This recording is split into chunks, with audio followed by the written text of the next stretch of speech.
kedatangan Tuhan kepada kami, Tuhan, anak-anak kudus-Mu, ahli-ahli waris-Mu. Terima kasih untuk semua kebaikan yang terus Kau limpahkan kepada kami, sehingga Tuhan kami bisa berkumpul di sini, Tuhan, di hadapan hadirat Tuhan, untuk memuji, memuliakan, bertemu untuk mendengarkan firman Tuhan. Tuhan, kiranya Engkau kuasai hati pikiran kami, biar kami bisa mengerti, Tuhan, setiap firman yang akan kami dengarkan pada hari ini. Kami bisa menjadikan itu sebagai pedoman dan fondasi bagi kehidupan kami. Kami ingin terus diperlengkapi, Tuhan, oleh kebenaran firman-Mu, dan kami, Tuhan, cuma siap untuk mendengarkan firman Tuhan. Terima kasih, Tuhan, di dalam nama Tuhan Yesus kami berdoa dan ucap syukur kepada Bapa di surga. Haleluya. Amin. Teman Tuhan, saya persilakan untuk duduk kembali. Shalom. Shalom. Sekali lagi shalom. Shalom. Salam kudus untuk kita semua. Ya, Bapak Ibu, bagaimana kabarnya hari ini? Luar biasa. Luar biasa. Yes. Yes. Ya, puji Tuhan, Bapak Ibu, kita semua masih bisa berkesempatan untuk bersekutu bersama untuk beribadah ya. Dan ini menjadi satu hal yang kita patut syukuri, karena Tuhan masih memberikan kita kesempatan untuk bertemu satu sama lain di sini. Tentunya sesama saudara seiman, ya, itu yang menjadi sukacita terbesar kita. Dan hari ini Bapak Ibu kembali berkesempatan untuk memberitakan firman Tuhan. Dan pada hari ini saya akan membawakan firman Tuhan yang menjadi landasan kita, yang menjadi pedoman, yang harus menjadi pedoman kepada kita tentang pentingnya menjaga kesatuan, ya Bapak Ibu. Dan sebelum saya mulai, di dunia ini entah itu di lingkungan, di pekerjaan, atau apapun yang kita bisa lihat, ya Bapak Ibu, itu semua mempunyai fungsi, ya. Segala sesuatu atau invention yang diciptakan oleh seseorang atau apapun yang diciptakan, ya, itu semua yang kita bisa lihat sehari-hari, kursi atau meja atau lampu bahkan, atau sesuatu mungkin yang belum kita lihat gitu ya, belum pernah kita lihat begitu, itu semua diciptakan mempunyai fungsi, ya, diciptakan semuanya membantu untuk kelancaran manusia dalam menyelesaikan suatu masalah, problem, ya.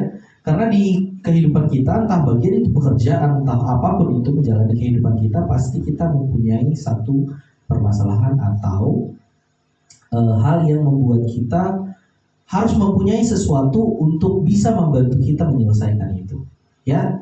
Nah, Bapak Ibu, benda-benda ini, ya, itu diciptakan mempunyai fungsi. Pertanyaannya, ada benda yang diciptakan tidak mempunyai fungsi, Bapak Ibu? Apakah ada? Pernah terlintas sesuatu hal begitu? Mungkin Bapak Ibu bisa melihat di ruangan ini. Kira-kira apa sih yang tidak berfungsi di ruangan ini? Mungkin yang bisa diciptakan, entah gorden, ini, kain, ini, ada fungsinya?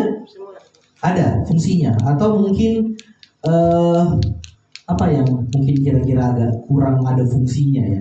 Kalau ada fungsinya pasti, tapi kurang ada fungsinya juga pasti juga ya. Ada yang kurang ada fungsinya, ada yang ada fungsinya. Tapi tidak ada yang tidak berfungsi. Sesuatu hal diciptakan itu pasti punya fungsinya. Ada fungsinya, ya. Ada tujuannya. Nah, Bapak Ibu, fungsi ini, ya, fungsi ini mempunyai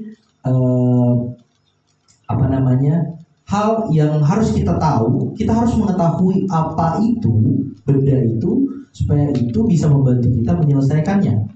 Begitu ya. Sebagai contoh, misalnya sendok dan garpu. Contoh. Kira-kira Bapak Ibu kalau ingin memakan makanan yang berkuah menggunakan sendok atau garpu? Sendok. Gak ada yang bisa makan berkuah pakai garpu ya? Gak mungkin ya. Iya. Jadi kalau Bapak Ibu contoh misalnya makan mie kuah atau soto lah, soto. Di situ ada nggak ada yang makan soto pakai tangan ya? Nggak ada ya. Biasanya kalau ambil kuahnya itu pakai sendok. Kenapa? Karena ya itu yang bisa menadah airnya begitu. Kalau pakai garpu tidak mungkin. Itu hanya bagian-bagian yang bisa diambil pakai garpu, tapi tidak dengan cairannya atau airnya begitu. Nah, berarti ada fungsinya. Ada fungsinya. Kita memikirkan sesuatu. Oh iya, berarti karena saya makan soto, saya harus ambil sendok, bukan garpu. Nah, seperti itu juga di dalam kasih karunia, Bapak Ibu.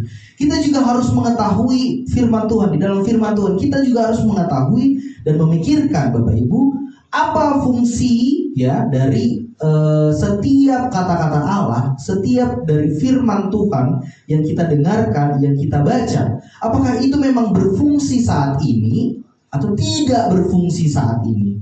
Tetapi itu penting. Contoh kayak garpu dan sendok. Garpu dan sendok itu penting dua-duanya.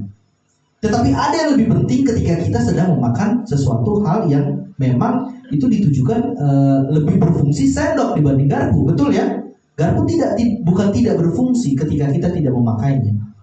Itu bisa saja berfungsi, tetapi dengan makanan yang lain. Sama halnya dengan firman Tuhan. Firman Tuhan itu semua berfungsi, tetapi fungsinya itu harus kita sesuaikan di zaman saat ini. Kenapa di zaman saat ini? Karena kita di zaman saat ini sedang hidup di zaman saat ini. Nah, itu yang penting bagi kita, Bapak Ibu.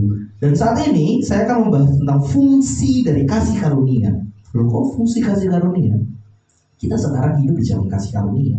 Kita tidak harus membahas zaman-zaman yang lain. Kenapa? Karena itu tidak akan fit di kita, kecuali kita sedang hidup di zaman yang memang diperuntukkan atau sedang program Allah, baru kita bisa membahasnya. Tapi sekarang kita sedang hidup di dalam kasih karunia. Jadi fungsi kita hidup di kasih karunia ini apa? Itu yang Tuhan inginkan dari kita secara pribadi, supaya kita tahu betul sebenarnya firman Tuhan ini memang ditujukan kepada kita yang hidup di zaman kasih karunia itu seperti apa.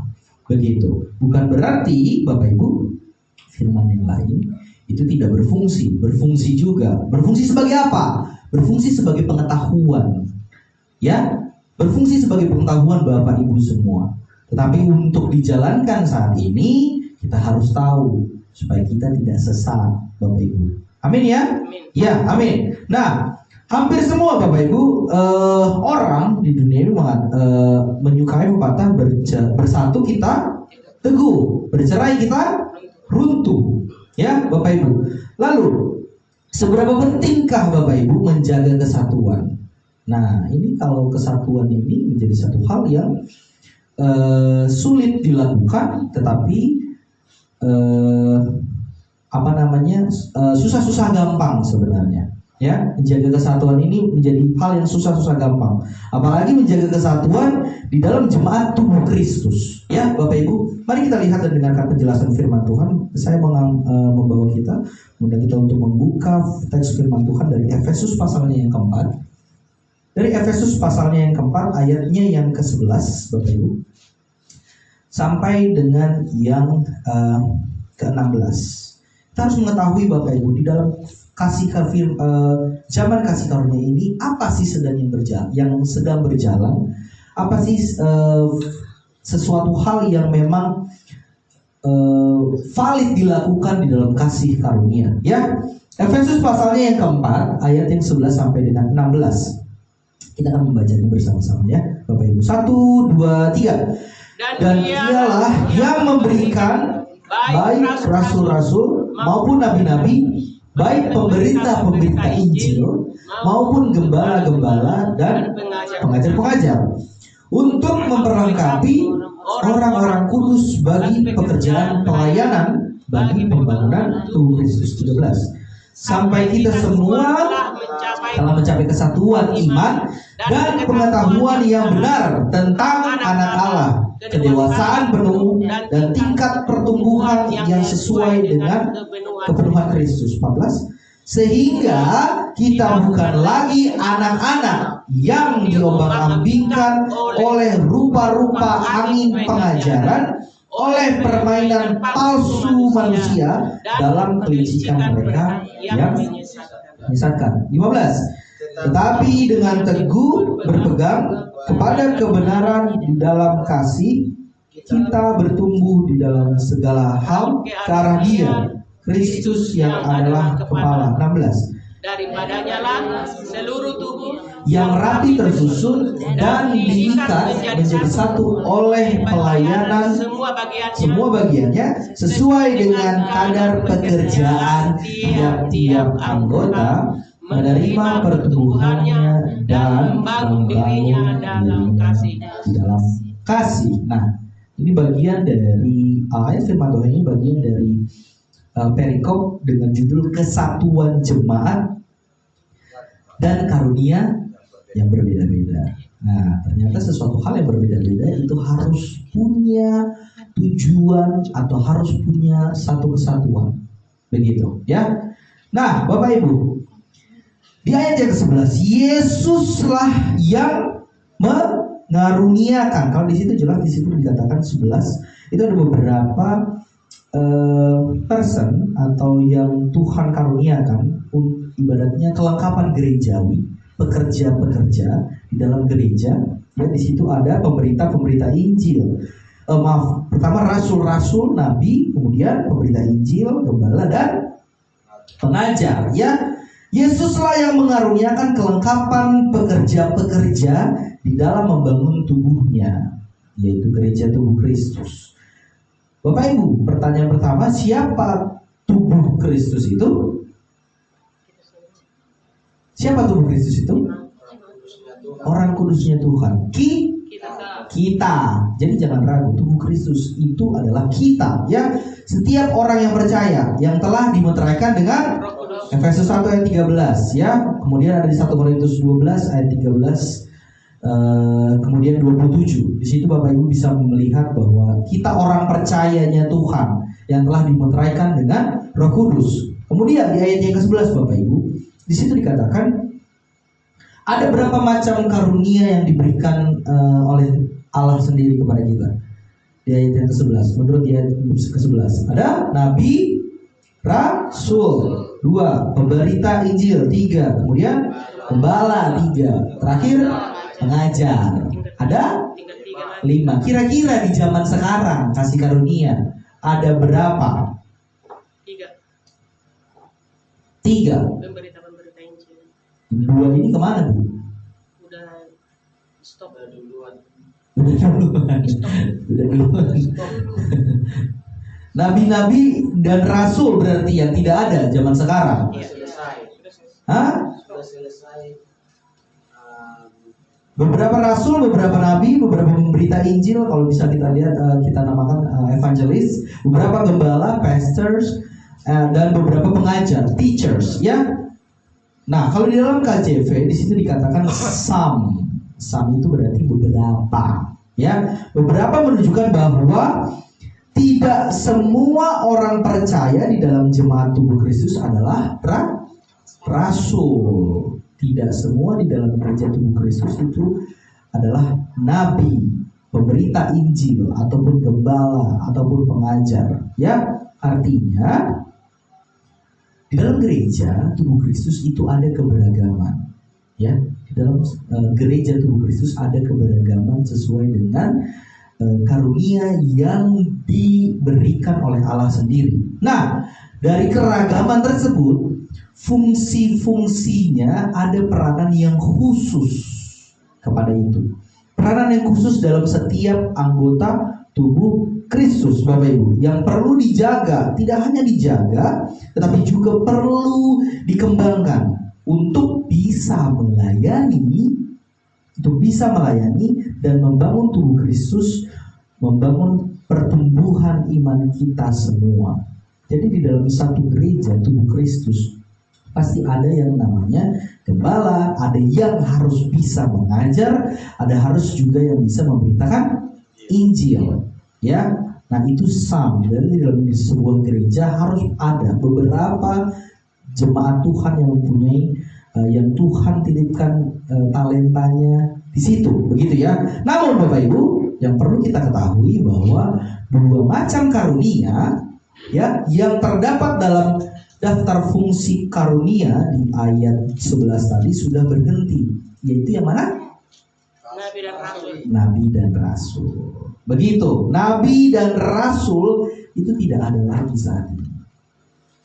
Tidak ada lagi nabi dan rasul di zaman sekarang, ya. Sebab mereka hanya dibutuhkan pada saat di awal, ya, di awal jemaat mula-mula terbentuk. Jauh di awal jemaat mula-mula terbentuk, ya. Untuk apa Bapak Ibu? Untuk menyampaikan firman Allah yang diwahyukan secara langsung. Sebagai contoh, di zaman kerajaan, yaitu zaman Israel, ya, ada banyak sekali nabi, betul? Ada banyak sekali nabi yang diperuntukkan, yang dinubuat, yang Allah memberikan nubuat kepada nabi itu, kemudian akhirnya itu disampaikan kepada umat-umat orang-orang Israel, begitu ya. Kemudian ada lagi murid-murid Yesus, para rasul. Nah, itu para rasul. Kemudian membentuk banyak sekali pemberita firman Tuhan, yaitu dari Allah memilih sendiri rasul-rasulnya. 12 murid Yesus dijadikan rasul itu di saat awal-awal terbentuknya Israel. Kemudian itu yang dititipkan selama Allah tidak lagi dari Allah Yesus masih di bumi sampai Yesus terangkat, begitu ya. Itu masih menjadi tugas mereka untuk rasul-rasul untuk memberitakan Injil di ruang lingkup kerajaan. Kemudian ada lagi di zaman kasih karunia, ada atau tidak? Ada. Siapa? Rasul Paulus. Di awal-awal kasih karunia terbentuk, ya. Yesus mengambil Rasul Paulus, hanya satu rasul di zaman kasih karunia, untuk memberitakan firman Tuhan, untuk menyampaikan langsung apa yang sebenarnya Tuhan inginkan di program Allah yang Tuhan ingin jalankan pada saat itu. Ya, nah Bapak Ibu, di saat ini kita sudah mempunyai Alkitab yang lengkap. Ini sudah lengkap, tidak kurang, tidak lebih, lengkap, sempurna. Ya, ini menjadi sesuatu hal yang luar biasa. Dan untuk itu hanya tersisa 3 fungsi karunia yang masih terus berjalan, yaitu beberapa apa? Pemberita Injil, kemudian gembala, ya, kemudian yang terakhir beberapa pengajar. Nah, khusus untuk karunia gembala Bapak Ibu, itu harus bisa merangkap sebagai pengajar, ya. Mengapa? Karena itu yang penting. Itu dia sebagai leader. Seperti Pak Charles, gembala sidang di gereja Makedonia pada saat ini, tentunya kita bisa mendapatkan banyak sekali pengetahuan tentang firman Tuhan yang Pak Charles bisa berikan, begitu, yang sudah dia punya, dan kemudian mengajari kita. Nah, itu fungsi dari seorang gembala. Nah, khusus untuk karunia gembala, pengajar, dia harus bisa mengajar. Jadi siapa saja yang menginginkan jabatan gembala, maka ia harus sanggup mengajar. Mengajarkan apa? Mengajarkan firman kebenaran secara tepat dan benar. Itu rightly dividing the word of truth. Jadi siapapun bisa jadi gembala. Betul ya Bapak Ibu ya? Nah, itu yang menjadi luar biasa. Kemudian Bapak Ibu, kita lihat kembali di ayat yang ke-12. Di situ dikatakan untuk memperlengkapi orang-orang kudus bagi pekerjaan pelayanan, ya. Di ayat 12 dikatakan bahwa tujuan fungsi utama dari ketersediaan 3 karunia tersebut, gembala, pengajar, kemudian pemberita Injil, itu untuk memperlengkapi. Ada tugasnya untuk memperlengkapi. Artinya Bapak Ibu, setiap karunia penginjil, gembala, baik itu gembala maupun pengajar, harus membawa banyak pengertian firman Tuhan bagi jemaat, ya, supaya jemaat bisa difungsikan melakukan setiap pelayanan yang berkaitan dengan kemajuan rohani di dalam jemaat kudusnya Tuhan. Kira-kira Bapak Ibu, dari ketiga itu, penginjil, gembala, kemudian pengajar, ada di tahap mana kita Bapak Ibu? Kalau gembala jelas, pengajar, pemberita Injil, ada di sini yang sudah bisa mengajar Bapak Ibu? Jangan ragu. Pemberita Injil? Yes? Atau tidak? Di kita ketiga itu kita belum ada nih. Gembala, oke lah. Kalau gembala mungkin ada di titik di mana kita harus mempunyai keteguhan hati, ya, sudah harus memberikan diri kita untuk jauh lebih banyak diperlengkapi, begitu ya. Kemudian yang kedua, pengajar, kemudian pemberita Injil. Ada di titik mana kita? Dari dua ini, pemberita, atau bahkan tidak sama sekali. Karena kalau tidak sama sekali ini repot, Bapak Ibu. Jadi kalau bukan pengajar, bukan pemberita Injil. Jadi kita ini ada di titik mana? Pemberita. Puji Tuhan, kita pemberita Injil semua di sini. Amin. Ya, itu menjadi penting, Bapak Ibu. Kenapa? Karena di zaman kasih karunia, ya, itu haruslah menjadi di dalam tubuh Kristus itu harus diperlengkapi lebih banyak pemberita-pemberita Injil. Ya. Nah, kemudian yang memberikan dirinya sebagai pemberita Injil juga harus tahu, harus mempunyai pengetahuan sampai akhirnya ia bisa mengajar. Iya, betul sekali. Kemudian faktanya Bapak Ibu, masih terdapat banyak kekurangan di dalam diri kita. Banyak kekurangan di dalam diri kita dan semuanya berhubungan dengan kehidupan kita yang lama, yang sering menghambat kemajuan. Betul.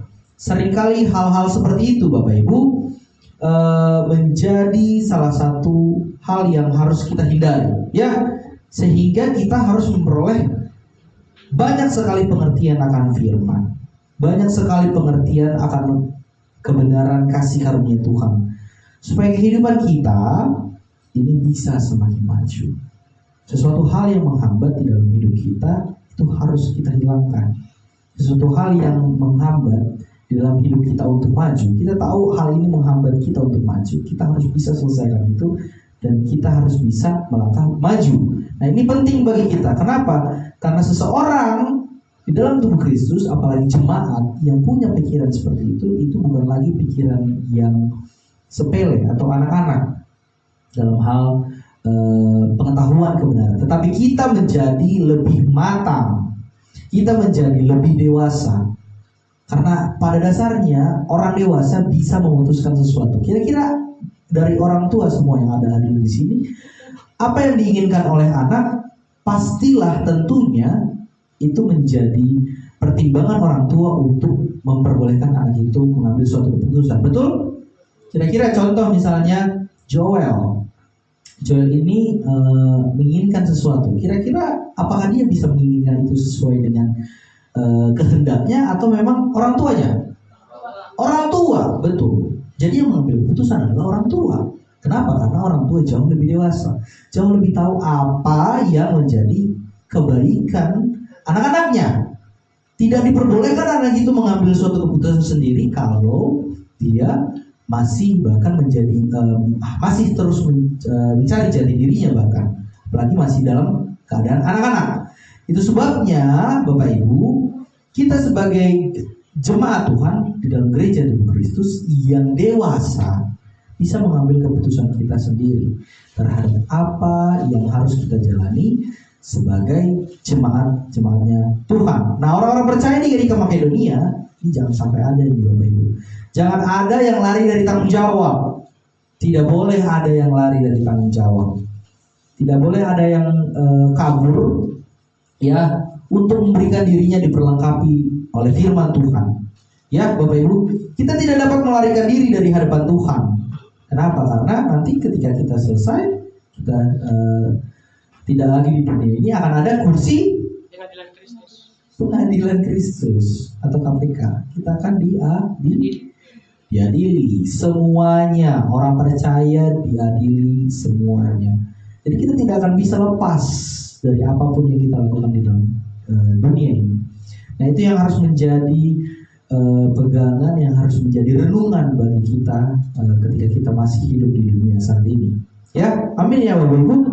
Ya, itu yang di ayat yang ke-12, memperlengkapi orang-orang kudus bagi pekerjaan pelayanan bagi pembangunan tubuh Kristus. Kemudian 13, sampai kita semua telah mencapai kesatuan iman, berarti ada goalnya, ya, dan pengetahuan yang benar tentang anak Allah, kedewasaan penuh, tingkat pertumbuhan yang sesuai dengan yang Tuhan mau, kepenuhan Kristus. Nah, Bapak Ibu, kalau kita lihat di ayat 13 di situ ada kata sampai.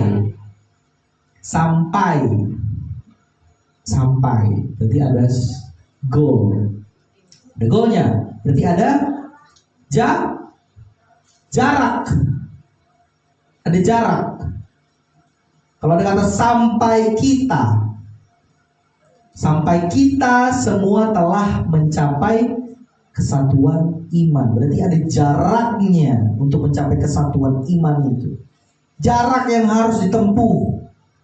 Jarak ini ya, upaya langkah-langkah yang harus kita lakukan.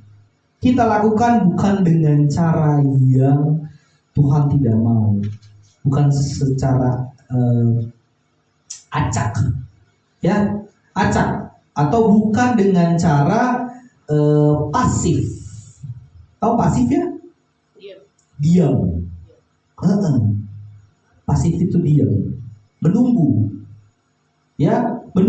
atau tidak melakukan apa-apa. Ya. Harus action, harus aktif. Harus aktif. Harus ada inisiatif.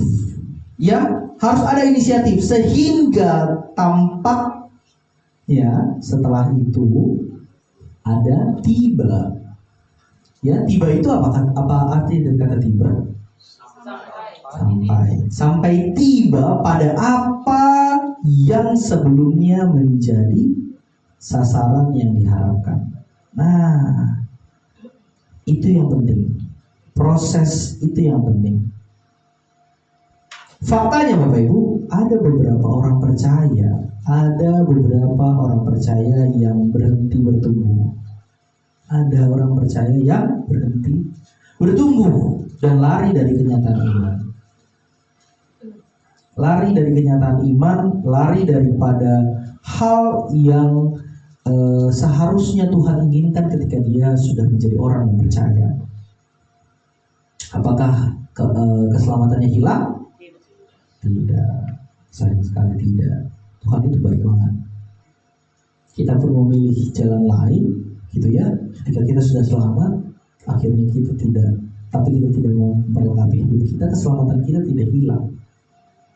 Begitu. Tetapi itu tidak menunjukkan bahwa kita menjadi orang percaya yang memang Tuhan inginkan di dalam kehidupan di zaman kasih karunia saat ini. Ya, memilih jalannya sendiri, kemudian sehingga tidak muncul lagi di dalam persekutuan ibadah, tidak lagi muncul di dalam persekutuan jemaat, ya, persekutuan yang kita lakukan, gitu. Tidak saling lagi bercengkrama dengan jemaat-jemaat Tuhan, orang-orang kudusnya Tuhan di dalam gereja, di dalam ibadah, karena mereka sudah jauh lebih penting, sudah lebih memilih menjauh dari ibadah kasih karunia, sudah jauh lebih memilih ibadah tidak lagi bersama-sama dengan orang-orang kudusnya Tuhan. Ya, Bapak Ibu, mereka memilih jalan hidup dengan cara acak, cara yang tidak teratur. Acak itu tidak teratur. Ya, mereka memilih jalan yang ibaratnya Tuhan sudah tetapkan begitu ya, tapi dia memilih karena memang memilih sendiri tentang jalan hidupnya, ya, tidak mengandalkan atau tidak menginkludkan Tuhan di dalam perjalanan hidupnya. Akhirnya dia menjalani itu sesuai dengan kehendaknya sendiri, tidak dalam keteraturan hidup dalam kebenaran firman Allah. Dan tentu orang percaya yang demikian kira-kira akan sampai atau tidak pada sasaran yang Tuhan inginkan? Tidak. Banyak kerugian, betul sekali. Tidak akan sampai pada sasaran harapan, tapi mereka akan meleset dari harapan. Tuhan sudah tetapkan jalan yang terbaik bagi manusia, tentunya orang percaya, untuk menjalani kehidupannya dengan baik. Tentunya kalau sudah Tuhan yang pilihkan, tidak mungkin Tuhan mau menjerumuskan. Tuhan yang menyelamatkan kok. Nah, itu yang menjadi problem orang-orang percaya pada saat ini, ya Bapak Ibu. Nah, Bapak Ibu, apa yang Allah inginkan, apa yang Allah ingin harapkan dari kita, orang-orang kudusnya Tuhan, di ayat ke-13. Situ dikatakan apa? Sampai kita Allah menghendaki agar semua kita bertumbuh penuh, kedewasaan penuh, sesuai dengan apa? Kepenuhan Kristus, menempuh jalan hidup berdasarkan kasih karunia Allah adalah mencapai hidup yang lebih bertanggung jawab, lebih mandiri, stabil dan bukan labil. Stabil dan bukan labil. Sehingga tidak ada lagi hanya terkait pada satu pandangan saja yang menghalangi kita untuk maju, tapi dalam kehidupan iman kita bersama, sebagaimana disebutkan di ayat yang ke-14. Selanjutnya, di ayat yang ke-14, di situ dikatakan apa? Sehingga kita bukan lagi anak-anak yang diombang-ambingkan oleh rupa-rupa angin pengajaran, oleh permainan palsu manusia di dalam kelicikan mereka yang menyesatkan. Sehingga, nah ini kata sambung lagi nih. Sehingga, kata sehingga adalah fakta kenyataan yang diharapkan sebagai akibat yang timbul. Sehingga adalah kata atau fakta kenyataan yang diharapkan, ya, sehingga ini akhirnya, sehingga, ya, kenyataannya, ya, sebagai akibat yang timbul dari sesuatu hal, ya. Kasih karunia Allah selalu menimbulkan sesuatu hal yang memberikan kita harapan atau yang mengecewakan kita, Bapak Ibu. Memberikan kita harapan. Kasih karunia itu menimbulkan pengharapan, bukanlah kekecewaan, bukanlah hal yang mengecewakan. Itu tidak mengecewakan. Kasih karunia tidak terombang-ambing, tidak menjadi peragu, tidak ragu, tetapi penuh keyakinan pada kebenaran firman di dalam setiap pergaulannya. Terutama kekuatan kebersamaan dengan saudara-saudara seiman, ya. Coba kita bisa lihat di Galatia 6 ayatnya yang ke-10, Bapak Ibu.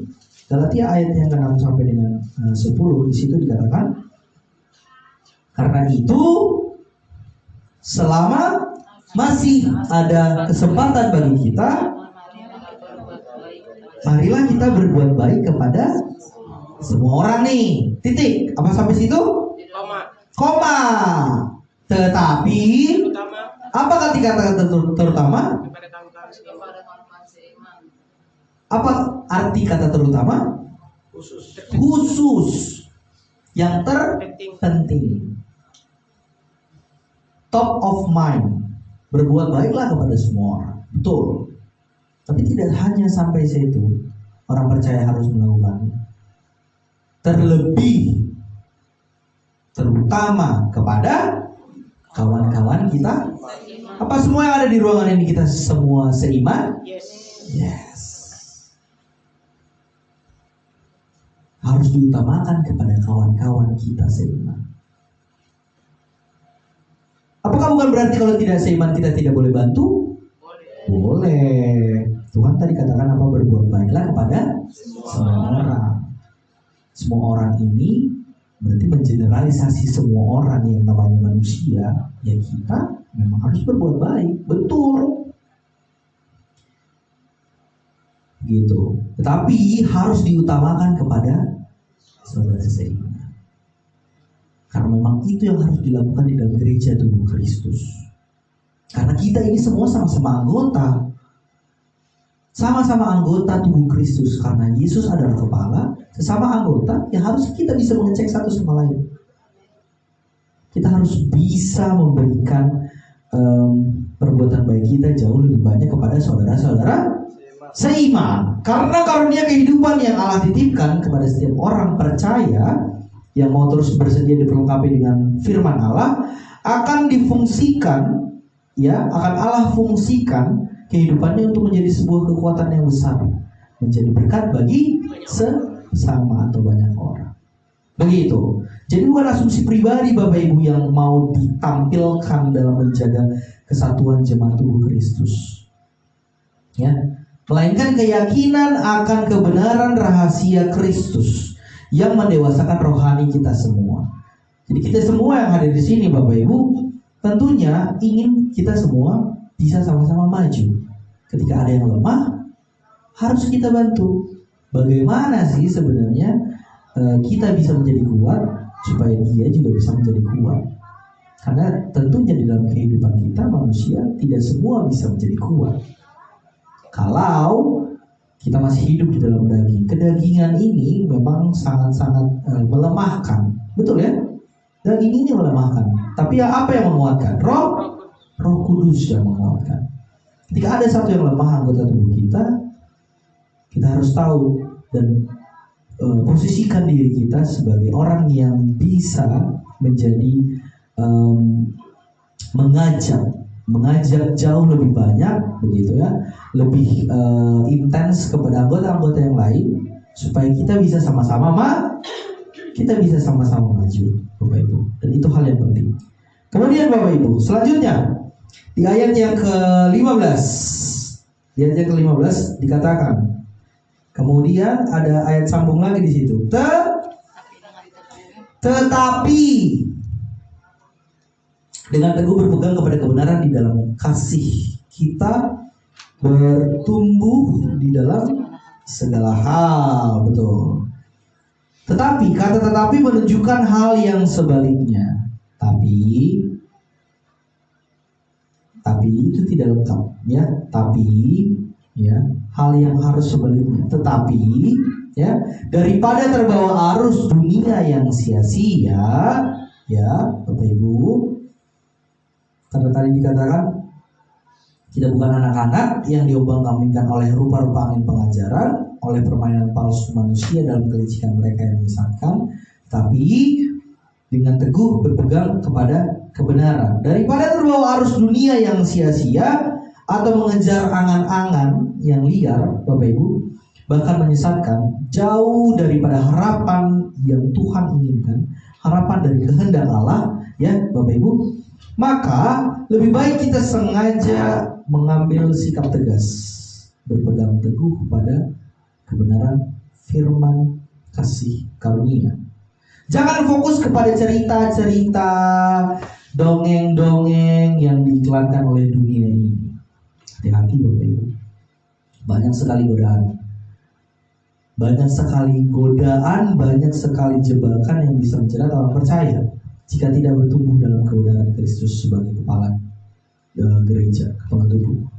Banyak orang bersaksi yang bangga dengan pencapaian mereka diri mereka sendiri, seolah-olah itu bersumber dari Tuhan, padahal tidak sama sekali. Mereka banyak bersaksi, saya mempunyai ini, terima kasih Tuhan sudah memberikan ini dan hal sebagainya. Mereka bungkus itu dengan suatu hal yang bersumber daripada Tuhan, tapi nyatanya itu tidak sama sekali. Mereka bangga karena mereka mempunyai talenta yang hebat. Mereka bangga mereka memiliki talenta yang luar biasa.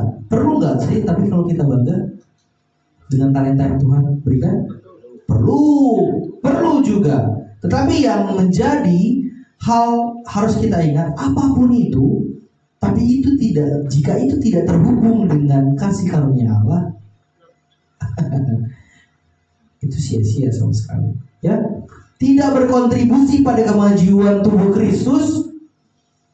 Kira-kira itu akan berakhir baik atau tidak? Tidak. Talenta yang Tuhan berikan harus bisa diberikan kepada Tuhan juga. Kenapa? Ya Tuhan yang memberikan. kita harus bisa persembahkan itu kepada Tuhan juga. Karena ketika kita memberikannya itu kepada Tuhan, Tuhan akan memberikan lagi jauh lebih banyak daripada itu. Tentunya talenta itu akan jauh lebih berkembang. Tidak hanya sebagai penginjil, pemberita Injil, tapi juga menjadi pengajar, bahkan sampai gembala. Apakah akhirnya sia-sia? Tidak. Upgrade levelnya kita upgrade. Tidak hanya menjadi pemberita Injil, tapi kita harus setia dulu menjadi pemberita Injil. Harus setia dulu. Harus mau diperlengkapi. Supaya apa? Supaya Tuhan juga yakin kita bisa menjaga talenta yang Tuhan ingin, yang Tuhan sudah berikan, ya. Tuhan sudah titipkan kepada kita ketika kita di dalam dunia. Supaya Tuhan supaya kita juga bisa menjadi sesuatu hal atau menjadi sesuatu orang, ya, jadi orang yang tahu betul seperti apa memberikan talenta kita, menggunakan talenta kita di dalam kehidupan zaman kasih karunia saat ini. Satu-satunya kemajuan hidup, Bapak Ibu, satu-satunya kemajuan hidup yang kita capai itu berharga di mata Tuhan.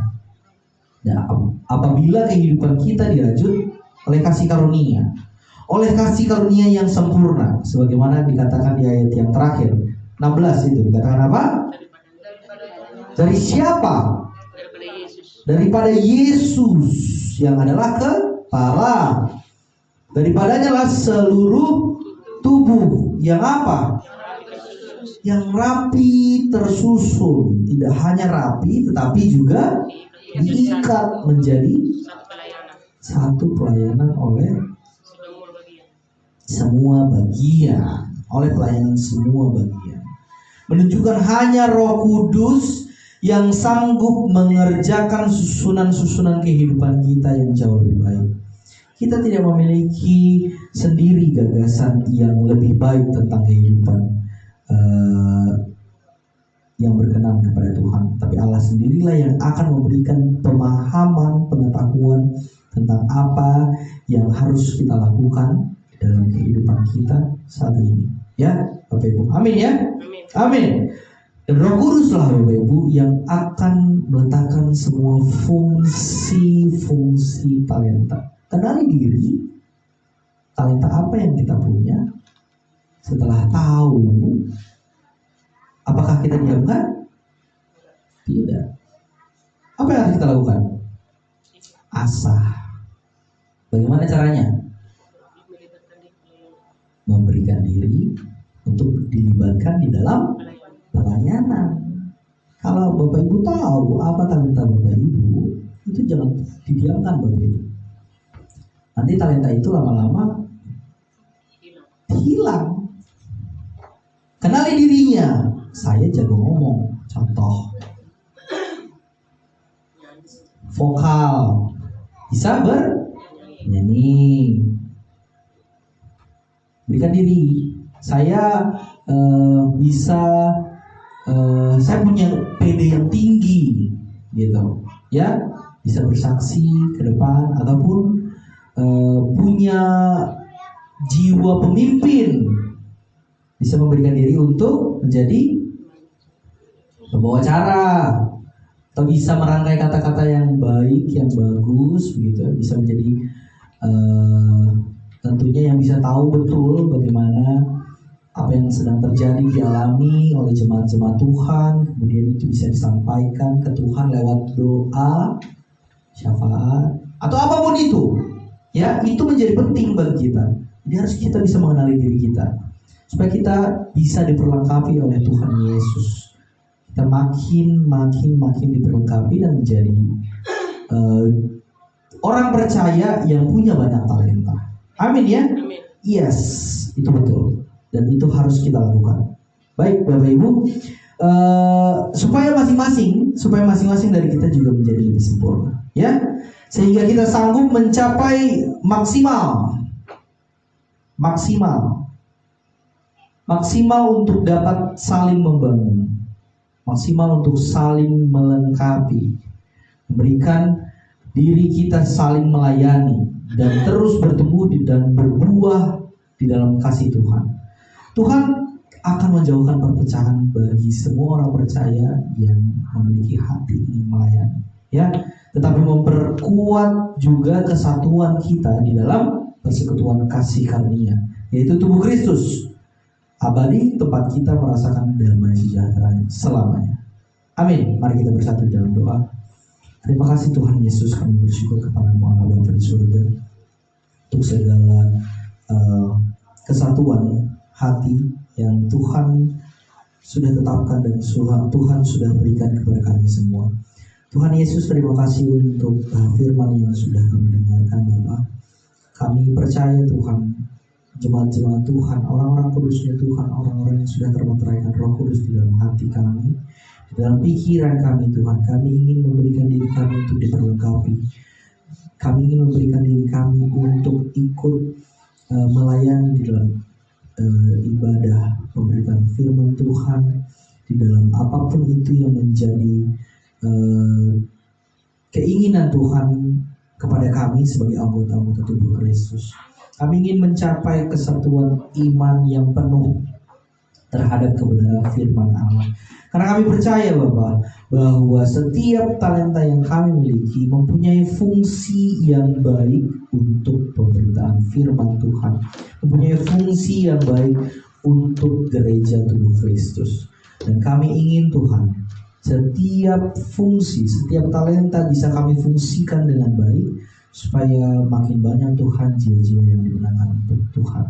Terima kasih Bapak, terima kasih untuk jemaat-Mu yang sudah mendengarkan. Kau sudah menguasai hati pikiran kami, dan firman ini kami percaya akan memuatkan setiap kami pribadi lepas pribadi, tidak hanya kami yang hadir di sini, tetapi juga untuk saudara-saudara jemaat kami yang lainnya. Terima kasih Bapak. Kami akan lanjutkan acara ibadah kami. Kiranya Kau sertai dari awal pertengahan hingga pada akhirnya. Di dalam nama Tuhan Yesus kami berdoa dan mengucap syukur kepada Bapa di surga. Haleluya. Amin. Shalom.